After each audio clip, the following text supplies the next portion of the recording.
بسم اللہ الرحمن الرحیم۔ السلام علیکم اسٹوڈینٹس، آج کی اس ویڈیو میں ہم انشاءاللہ تعالی جماعت دہم اسلامیات لازمی کا تیسرا ماڈل پیپر آپ کے ساتھ ڈسکس کریں گے۔ جماعت دہم اسلامیات لازمی کا پیپر 4 حصوں پر مشتمل ہوتا ہے، تو آئیے پہلا حصہ یعنی ایم سی کیوز کو شروع کرتے ہیں۔ پہلا ایم سی کیو ہے سورۃ الاحزاب میں کل آیات کی تعداد 73 ہے۔ دوسرا ایم سی کیو ہے سورۃ الاحزاب میں کل رکوع کتنے ہیں؟ تو اس کا صحیح جواب ہے 9۔ تیسرا ایم سی کیو ہے لنغرینک کے کیا معنی ہے؟ تو اس کا صحیح جواب ہے ہم تجھے پیچھے لگا دیں گے۔ چوتھا ایم سی کیو ہے کافر چاہتے ہیں کہ مسلمان کسی طرح بھی کافر ہو جائیں۔ پانچواں ایم سی کیو ہے سورۃ الممتحنہ کی کل آیات کتنی ہیں؟ تو اس کا صحیح جواب ہے 13۔ چھٹا ایم سی کیو ہے سورۃ الاحزاب کے مطابق ظالم اور جاہل کون تھا؟ تو اس کا صحیح جواب ہے انسان۔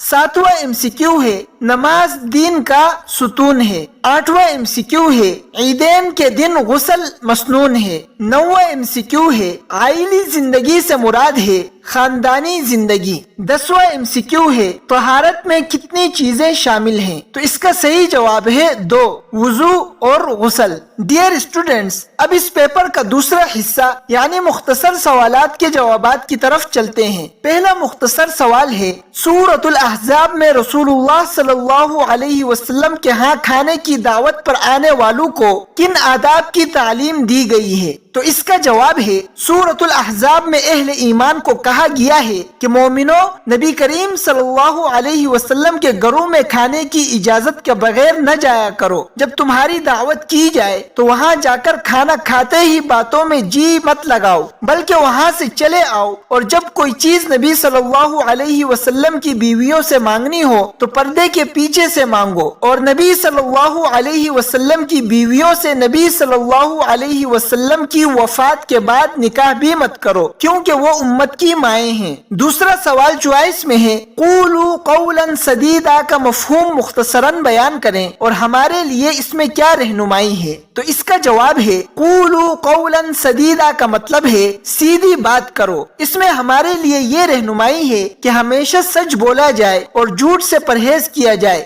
دین کی بات سنجیدگی سے کی جائے، اس میں مذاق کا پہلو نہ ہو، بات اس طرح نرمی سے کی جائے کہ کسی کی دل آزاری نہ ہو۔ دوسرا مختصر سوال ہے سورۃ الممتحنہ میں نبی کریم صلی اللہ علیہ وسلم کو مومن عورتوں سے کن باتوں پر بیعت لینے کے لیے کہا گیا ہے؟ تو اس کا جواب ہے کہ نبی کریم صلی اللہ علیہ وسلم کو مومن عورتوں سے ان باتوں پر بیعت لینے کے لیے کہا گیا ہے۔ نمبر 1، وہ اللہ کے ساتھ کسی کو شریک نہ ٹھہرائیں۔ نمبر 2، وہ چوری نہیں کریں گی۔ نمبر 3، وہ زنا نہیں کریں گی۔ نمبر 4، اپنی اولاد کو قتل نہیں کریں گی۔ نمبر 5، کسی پر بہتان نہیں لگائیں گی۔ نمبر 6، نیک کاموں میں نبی کریم صلی اللہ علیہ وسلم کی نافرمانی نہیں کریں گی۔ یا دوسرا سوال چوائس میں ہے حدیث کی روشنی میں آداب مجلس مختصراً بیان کریں۔ تو اس کا جواب ہے حدیث کی روشنی میں آداب مجلس یہ ہے کہ رسول اللہ صلی اللہ علیہ وسلم نے فرمایا جو شخص جمعہ کے دن لوگوں کی گردنوں پر سے پھلانگ کر گیا گویا اس نے جہنم کی طرف پل بنایا۔ اس حدیث میں یہ بتایا گیا ہے کہ جو شخص آداب جمعہ کا خیال نہیں رکھتا ہے اور جمعہ کے دن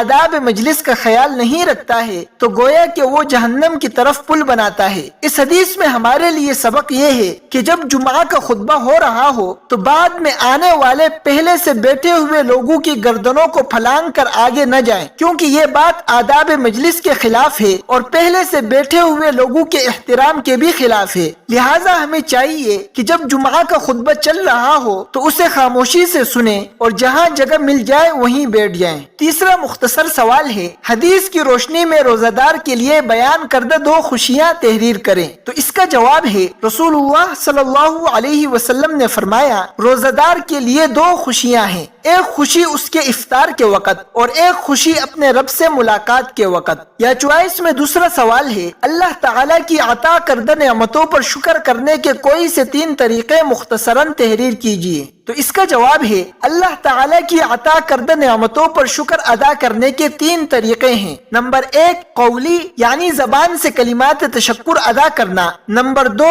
قلبی یعنی دل میں اللہ تعالیٰ کی عظمت اور اپنی اطاعت و بندگی کا احساس خاص ہونا۔ نمبر 3 عملی، اپنے عمل سے اللہ تعالیٰ کے احکام کی بجا آوری اور اپنے آپ کو اللہ تعالیٰ کے سپرد کرنا۔ چوتھا مختصر سوال ہے، طہارت کے حوالے سے ایک آیت اور حدیث کا ترجمہ تحریر کریں۔ تو اس کا جواب ہے طہارت کی فضیلت و اہمیت پر قرآنی آیت ہے، اعوذ باللہ من الشیطان الرجیم، بسم اللہ الرحمن الرحیم، وثیابک فطہر والرجز فہجر، سورۃ المدثر، آیت نمبر 3 اور 4۔ ترجمہ ہے اور اپنے کپڑوں کو پاک رکھ اور ناپاکی سے دور رہ۔ طہارت کی فضیلت و اہمیت پر حدیث ہے، نبی کریم صلی اللہ علیہ وسلم کا فرمان ہے، الطہور شطر الایمان، یعنی طہارت و پاکیزگی ایمان کا حصہ ہے۔ یا چوائس میں دوسرا سوال ہے، جہاد کے لغوی معنی کیا ہے؟ نیز جہاد اکبر کی مختصراً وضاحت کیجیے۔ تو اس کا جواب ہے، جہاد کے لغوی معنی محنت اور کوشش کے ہیں، اور جہاد اکبر کی وضاحت یہ ہے کہ بعض علماء کی رائے میں جہاد کی سب سے اعلیٰ قسم خود اپنے نفس کے ساتھ جہاد کرنا ہے، اور وہ اسے جہاد اکبر قرار دیتے ہیں۔ چوتھا مختصر سوال ہے، طہارت کے حوالے سے ایک آیت اور حدیث کا ترجمہ تحریر کریں۔ یہ سوال دوبارہ ریپیٹ ہوا ہے۔ یا چوائس میں دوسرا سوال ہے، خطبہ حجۃ الوداع کی روشنی میں انسانی مساوات پر چند سطریں لکھیں۔ تو اس کا جواب ہے، رسول اللہ صلی اللہ علیہ وسلم نے اپنے آخری خطبہ حجۃ الوداع میں مساوات کے حوالے سے فرمایا، اے لوگو، اللہ تعالیٰ کا ارشاد ہے، انسانوں، ہم نے تم سب کو ایک مرد اور ایک عورت سے پیدا کیا اور تمہیں جماعتوں اور قبیلوں میں بانٹ دیا تاکہ تم الگ الگ پہچانے جا سکو۔ تم میں زیادہ عزت و کرامت والا اللہ تعالیٰ کی نظر میں وہی ہے جو اللہ تعالیٰ سے زیادہ ڈرنے والا ہے۔ چنانچہ اس آیت کی روشنی میں نہ کسی عربی کو عجمی پر کوئی فوقیت حاصل ہے، نہ کسی عجمی کو عربی پر، نہ کالا گورے سے افضل ہے اور نہ گورا کالے سے افضل ہے۔ بزرگی اور فضیلت کا معیار صرف تقوی ہے۔ ڈیئر اسٹوڈنٹس، تیسرا حصہ تفصیلی سوالات پر مشتمل ہوتا ہے۔ یہ سوالات آپ نوٹ کر لیں اور بک سے ایک دفعہ ان دیے گئے سوالات کے ٹاپکس کو اچھی طرح پڑھ لیں اور زبانی یاد کر لیں۔